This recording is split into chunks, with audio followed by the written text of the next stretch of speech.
So my name's Feiya. I don't have any slides or anything or any videos, so unfortunately it'd just be my face. Um, yeah, I'll just get going with my talk. So yeah, my name is Feiya. I'm from Edinburgh. Currently in my final year of medical school. Um, Slightly dying because of that. I'm also the co-founder of Racism Unmasked Edinburgh, which is an online community for East and Southeast Asian people based in the UK. We started in December 2020 following an unfortunate attack outside of our university library, where an East Asian student was just having his dinner at 7 p.m., wasn't even late, wasn't even dark. And unfortunately, he was attacked by a group of people outside the library building, and no one intervened, not even the university staff, until the attackers left. And he was given no follow up. It was dealt with very badly. It was barely addressed by the university. And at the time, because of the pandemic going on, after months and months of just hearing this happen over and over and over again, and then it happening directly on the doorstep of our campus, our university building, where we're supposed to feel safe, we're supposed to feel protected. We just thought, as a group of friends, basically, um, that we needed to do something. There wasn't a community that we could fall back on. There wasn't a community that we could talk about these things with. At the time, I had collected a group of us together. I was filming for BBC Panorama about racism in the UK and diversity within the UK.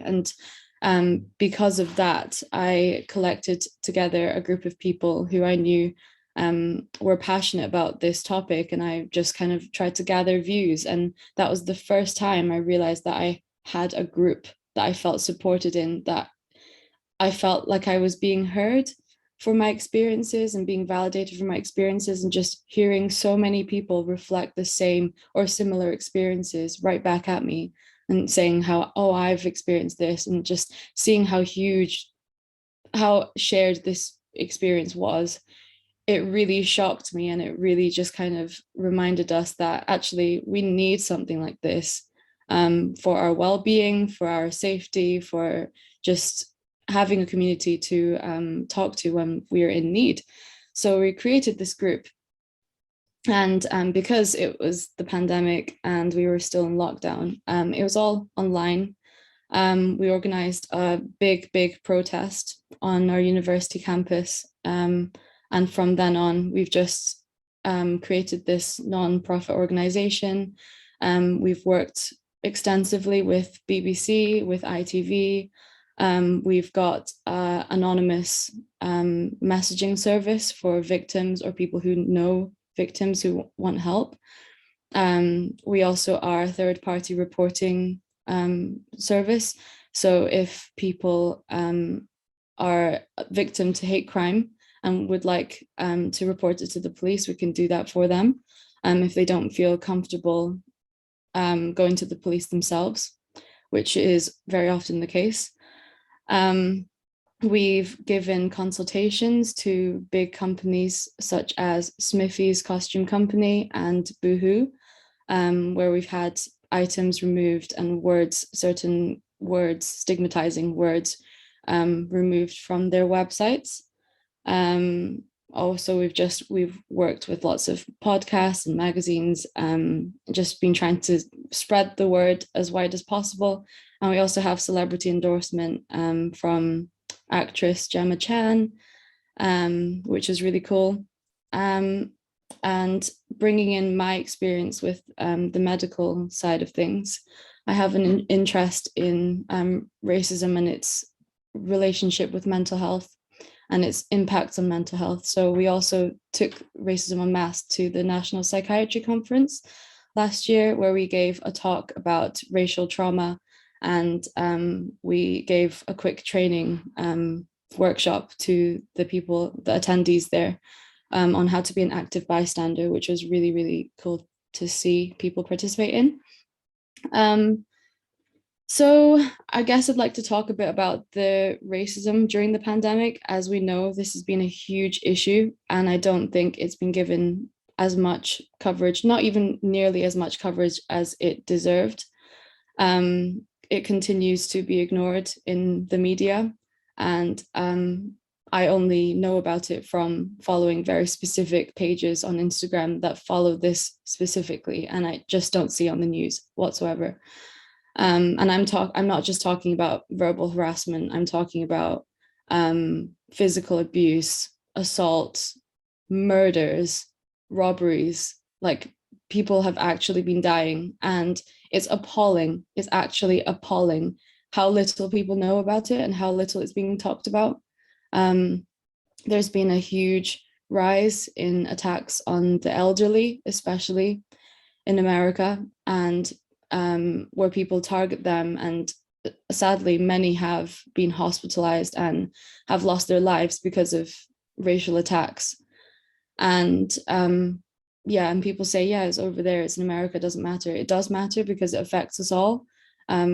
We see the news like this, and we see people who look like us, who look like our aunties and uncles and grandmas and grandpas, and it's very hurtful whenever something like this happens. It hurts all of us, and I think that's something that isn't really understood.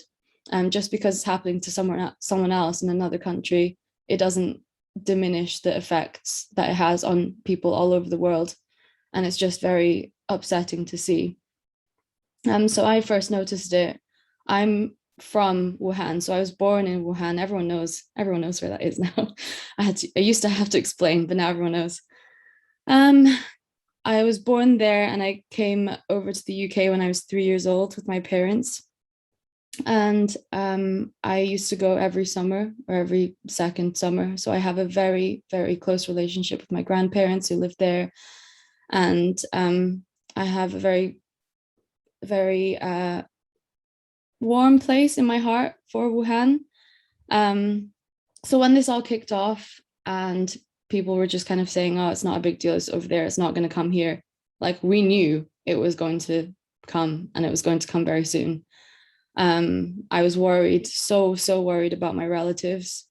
And it hadn't really hit Europe yet at that point.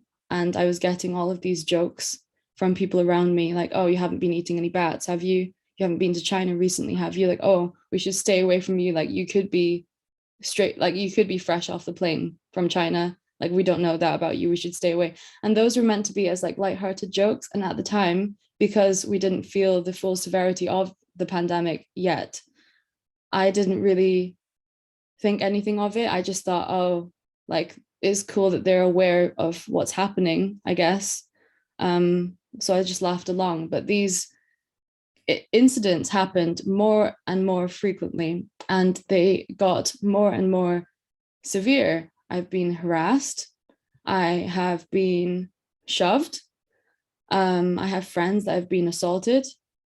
I know people who, yeah, have had the most horrific experiences.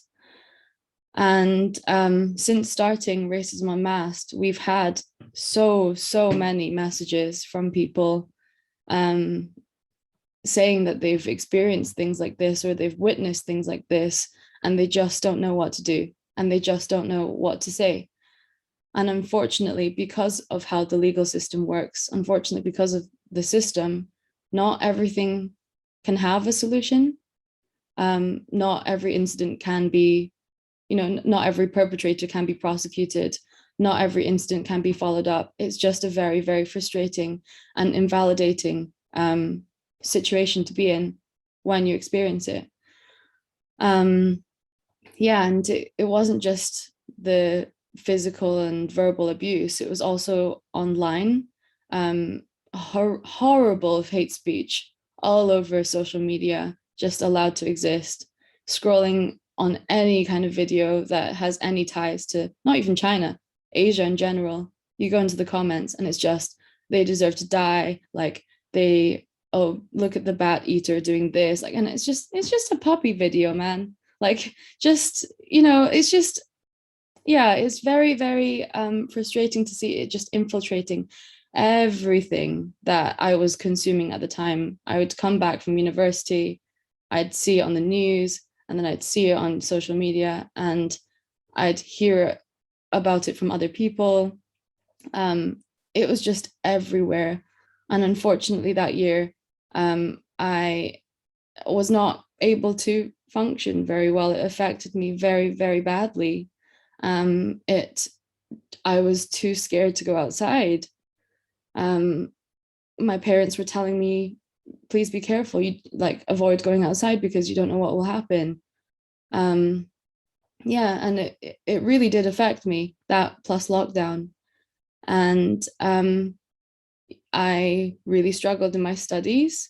I was trying to balance this with also trying to help my community, with no support from the university, and just everything was a disaster.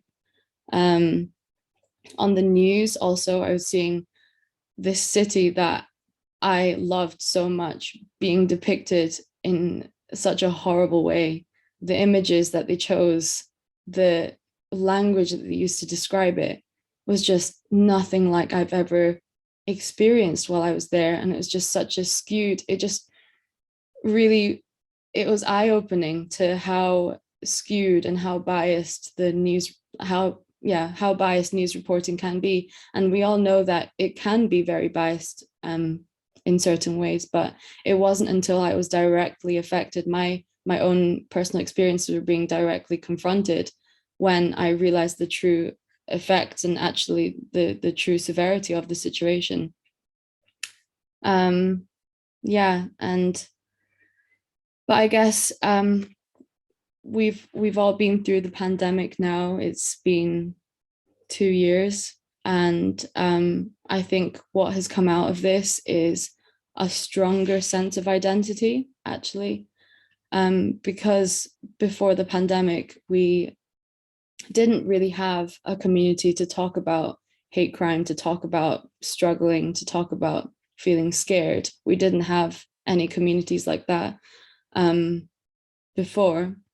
I think coming together and sharing our experiences, and knowing that there's a safe space to express your feelings and your thoughts, or just to read other people's posts, even if you don't want to post anything yourself, even if you haven't said anything yourself, you've been reluctant to share, just seeing people talk about it more, I think has created this much stronger sense of community and much stronger sense of identity. I've definitely felt that through this experience, I feel stronger and more sure of myself and where I stand, as a East Asian, British Chinese person living in the UK. Because before the pandemic, I didn't know what I identified as. I didn't know whether I would call myself Scottish. I don't know whether I'd call myself British or Chinese, because no matter what I said, there would be experiences where it would make me feel the opposite. For example, if I say, oh, I'm from Scotland, or I'm from the UK, some people would say, no, but where are you actually from? Like actually doing this like gesture to the face. It's just so demoralizing. And when that kind of thing happens, it really just makes me question, like, actually, where do I belong? Because I thought I belonged in Scotland, and this person is from Scotland, but they don't see me as part of Scotland. And so where do I belong? So through this pandemic, actually, I realized, yeah, we do belong here, and we might not be fully Scottish. Some people might not feel fully Asian because they might be born and bred here. Like my sister was born in Edinburgh. But that doesn't matter. The UK is so multicultural. Like we have such diversity. It's worth celebrating every single community and every single identity within those communities. Every single community, every single person existing in any of these communities is just as British as the other. And that's what the pandemic has taught me, and working with Racism Unmasked. Something we do focus we like to focus quite a lot on in our community is to actively encourage and involve allies. I know that a lot of groups are kind of reluctant to do that and just want a safe space for East and Southeast Asian people. But I think it's that's valid also. But I think it's very, very important to include people who aren't from our community to help them understand what we go through on, from day to day as people who live in the UK, as East and Southeast Asian people, and what they can do to help. And since we've had a lot of very positive feedback from people who have just, like I'm learning so much still, but there are people who are learning a lot about how to listen to the community, how to help, how to be an active bystander. And I think that is very, very valuable. And it's how we can start to attempt to achieve inclusivity and diversity for the wider community. So I guess I'll talk a little bit about growing up, because I think a lot of the projects that we've been involved with, they've recognized that COVID-19 has caused a lot of racism towards the community, the East and Southeast Asian community. But unfortunately, it is something that has been going on for much, much longer than that. It's not something that's just cropped up because of the pandemic. It's something that has been experienced by generations and generations. I remember growing up in Scotland, and when I was younger, I didn't know what racism was, but I knew that the things being said to me, the things being done to me were wrong. And I didn't know how to explain it. And I remember saying certain things that my peers had said to me at school to my mum when I went home. And she would just be absolutely horrified because it's just not acceptable. And at the time, and still, it's something that parents and children go through. They don't know what to do. They don't know what to say. They don't know if they can say anything. They don't know how to stop it because it's so widespread. And these small, like, microaggressions, taunts, bullying, some people go through, stereotypes, it harms your self-esteem and it harms your sense of identity from a very, very young age. This is something that's taught, it's ingrained into your mind that you're not accepted. You have to change yourself. You have to change your identity in order to be accepted by other people and to be accepted by your peers and your colleagues at work. So yeah, in high school, I worked very, very hard. I did music as well. I was studying a lot. I was doing work experience. I was giving up a lot of my free time to really try my best. And I was told by my closest friends at the time, as half as a joke, you're only doing this because your parents told you to. And that really caught me off guard because I was just working so hard, like lots of other kids. It was time to do exams for university. We were all working very hard, but for me, my achievements were diminished because of my race. And another friend cut in and said, no, I'll correct you there. She's only doing this because she's Asian. And this is an example of, I guess, the model minority myth. If you haven't heard about that, it's basically a tool to say, it's hard to explain in one sentence, but you're using what seems to be a positive stereotype that you give to a group of people, which invalidates their experiences with, I guess, systemic racism, structural racism, and it's used to pit ethnic minority groups against each other. Basically says that, oh, if you're not doing well, look at this group of ethnic minorities. They're doing so well despite all of their struggles. If you just tried harder, you could be like them.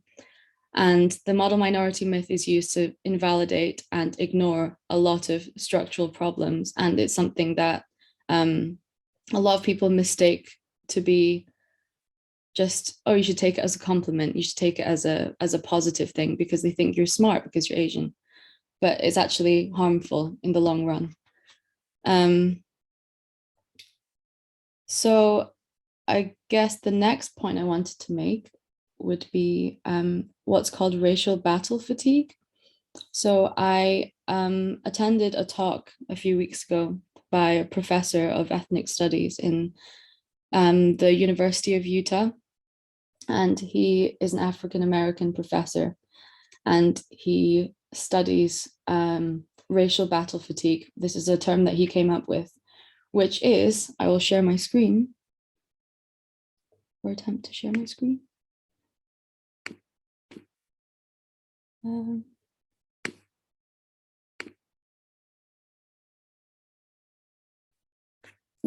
Can you see this? Yeah. So racial battle fatigue is the result of psychological, emotional, physiological stress overload from specific race-related relationships between a racially marginalized or oppressed individual and their environment. So it's appraised by the individual as taxing or exceeding their available resources and thus endangering their well-being, creating a disturbed person environment racial relationship. So this is the definition of racial battle fatigue. And he, through his decades of research, he has come up with just a few, these aren't all of the examples, these are just a few of the examples of the effects of racial battle fatigue. So it can cause, we know about the mental health impacts, such as similarities to do with complex post-traumatic stress disorder, anxiety, depression, and it can cause all of these things if you just have a look. It can also cause physiological things, such as cardiovascular problems, high blood pressure. It can give you gastric disease. It can give you even type 2 diabetes. It's been proven in studies that prolonged racial battle fatigue can affect your immune system. So this was really shocking to me, because when victims go through, when they experience hate crime, a lot of the time, the automatic response is to try and diminish what just happened.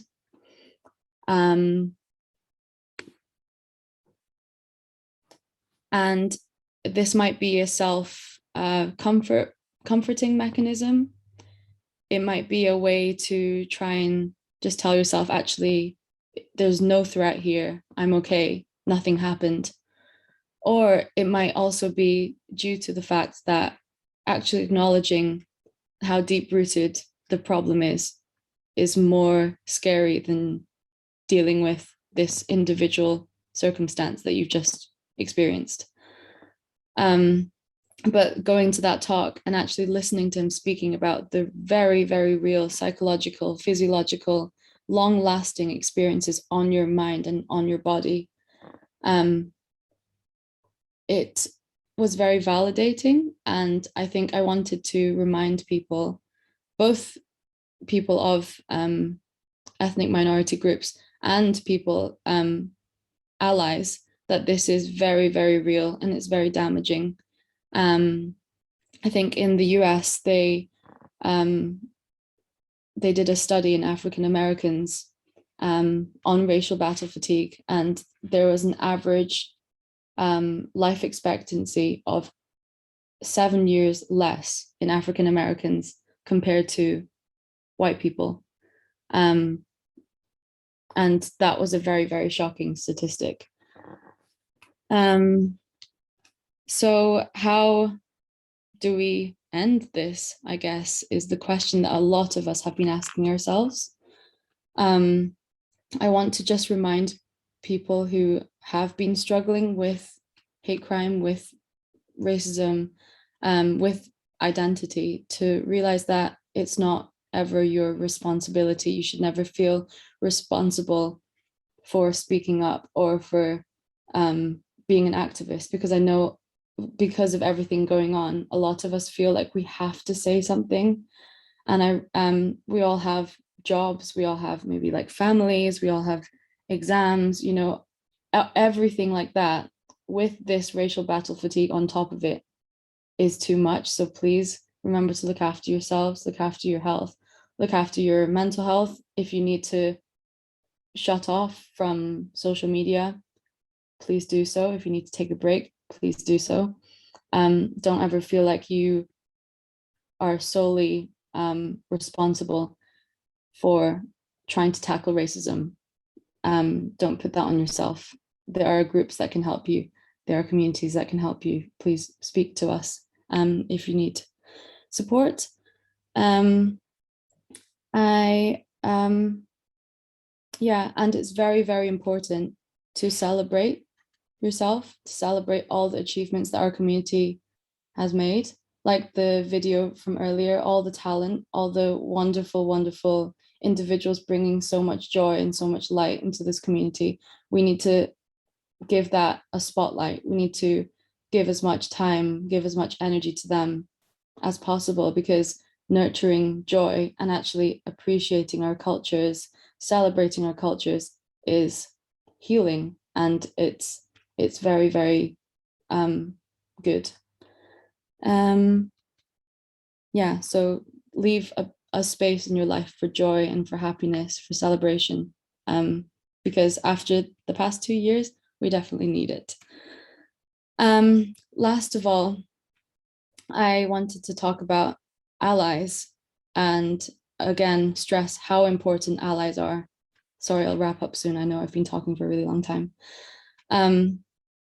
I know that a lot of the time you don't know what to say and you don't know what to do, and that's normal, because that's the fight or flight response. A lot of people feel guilty for that. Don't feel guilty for that. But organizations like us, we're here to provide you with very simple tools that can help you begin to understand how to help in different situations. So I'll just give you a very quick overview.